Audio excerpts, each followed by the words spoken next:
Bonjour, alors aujourd'hui on va voir le facteur de charge en virage. Et à votre avis, c'est quoi le danger d'un virage serré? On avait déjà un petit peu parlé dans les vidéos précédentes, mais qu'est-ce qu'on risque?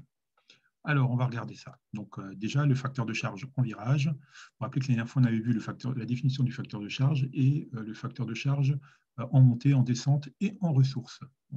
Voilà. Alors le facteur de charge en virage, ben, pour maintenir le palier en vol, la portance elle doit augmenter, d'accord, déjà. Donc, vous voyez que la portance va augmenter, ça on l'avait déjà vu, et donc du coup, on va avoir un poids apparent plus fort, d'accord? Et le facteur de charge va donc augmenter avec l'inclinaison phi, d'accord? Euh, Parce que le facteur de charge, c'est le poids apparent, c'est la portance divisée par le poids réel, c'est-à-dire le poids, d'accord? Et vous voyez là, si je penche l'avion de plus en plus, que le PA il va augmenter de plus en plus pour rester au même niveau vertical que le PR, d'accord? Et donc, on a une relation mathématique, hein, donc là, avec l'angle phi.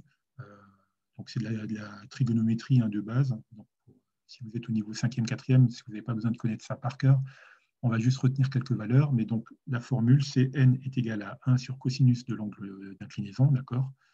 Et donc, on va avoir un PA qui va être de plus en plus grand. Hein, la flèche va s'allonger quand on part en virage et quand on augmente le virage. Et donc le rapport du PA divisé par le PR, du poids apparent divisé par le poids réel, va augmenter de plus en plus. Donc les exemples de base qu'on a, c'est si l'angle est nul, eh ben, on va avoir le poids apparent qui est égal au poids réel et donc n égale 1. Si l'angle fait 30 degrés, eh ben, l'inverse du cosinus de 30 degrés, ça va faire voilà, 1,15, mais retenez pas la valeur par cœur, sachez que c'est entre 0, entre 1 et 2 et que c'est plus près de 1, ça suffira bien.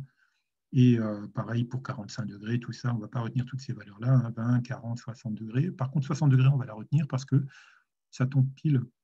Le cosinus de 60 degrés, c'est égal à 1 demi. Et donc, du coup, si l'angle phi fait 60 degrés, eh ben, on va avoir un facteur de recharge qui fait 2. Donc, quand vous êtes en virage à 60 degrés, okay, donc ça fait les 2 tiers de l'angle droit, eh ben, vous avez l'impression exactement de peser le double de votre poids. D'accord? Et donc ça, cette valeur, on va la retenir au niveau BIA. Okay.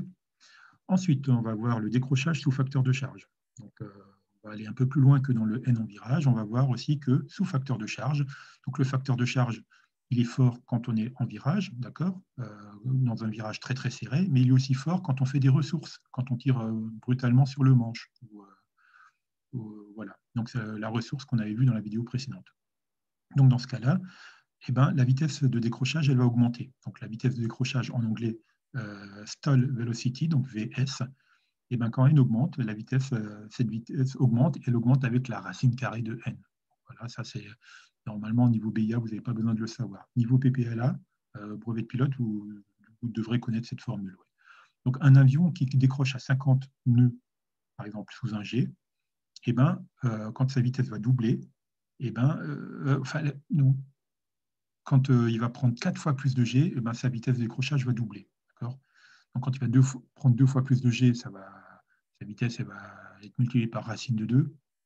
Donc là, c'est un peu compliqué pour ceux qui n'ont pas encore vu très bien les racines carrées au collège.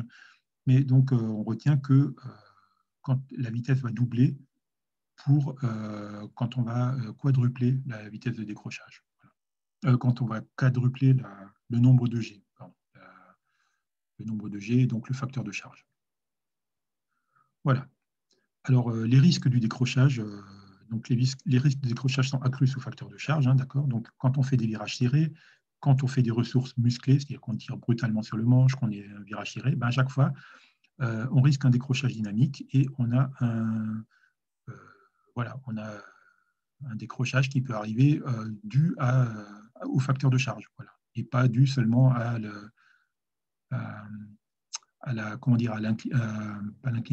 l'incidence qui serait trop forte, comme on a vu en début de cours dans les premiers briefings d'aérodynamique. Voilà.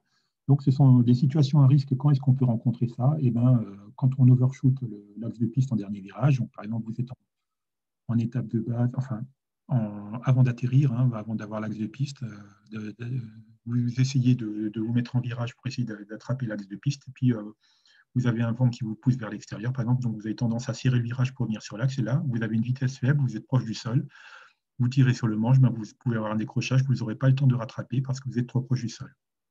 D'autres cas, c'est quand on fait des orbites ou des ressources au-dessus de la maison des amis. Donc ça, c'est un exemple classique. On veut impressionner les amis au sol et finalement, le pilote prend des risques, il ne se rend pas compte et il se retrouve au tapis. Voilà. Et comme il est proche du sol, il n'a pas le temps de rattraper non plus. Donc ça, ce sont un peu les situations à risque qu'on peut rencontrer. Voilà. Alors, qu'est-ce que ça nous donne comme question à l'examen? Le facteur de charge subi par un aéronef en virage diminue avec l'inclinaison, est toujours égal à 2, ne dépend pas du type d'aéronef, augmente avec l'inclinaison.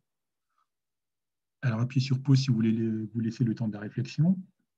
Donc, c'est évidemment augmente avec l'inclinaison, d'accord? Donc, il n'est pas toujours égal à 2, il est égal à 2 que quand on a un virage à 60 degrés d'inclinaison.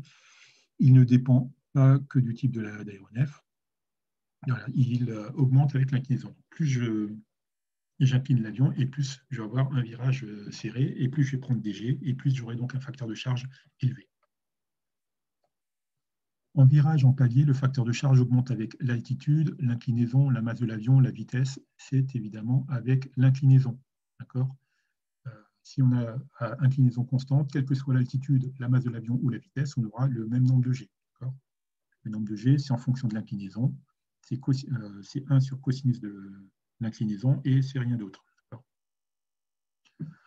Lors d'un virage à 60 degrés d'inclinaison, à altitude constante, le poids apparent est égal au poids réel, égal à 2 fois le poids réel, égal à 1,15 fois le poids réel, inférieur au poids réel. Donc là, c'est assez facile. Hein. Donc, c'est l'exemple que je vous avais demandé de retenir, c'est 60 degrés d'inclinaison, je prends pile 2 G. D'accord ? Vous imaginez dans un manège où vous avez 60 degrés c'est dans un virage à 60 degrés, d'accord ? Vous êtes penché à 60 degrés, vous prenez 2 G exactement. 1,15 fois, ça aurait été pour le virage à 30 degrés d'inclinaison. Et pour 45 degrés d'inclinaison, c'est racine de 2, donc c'est racine de 2, c'est donc 1,41. Voilà, pour mémoire.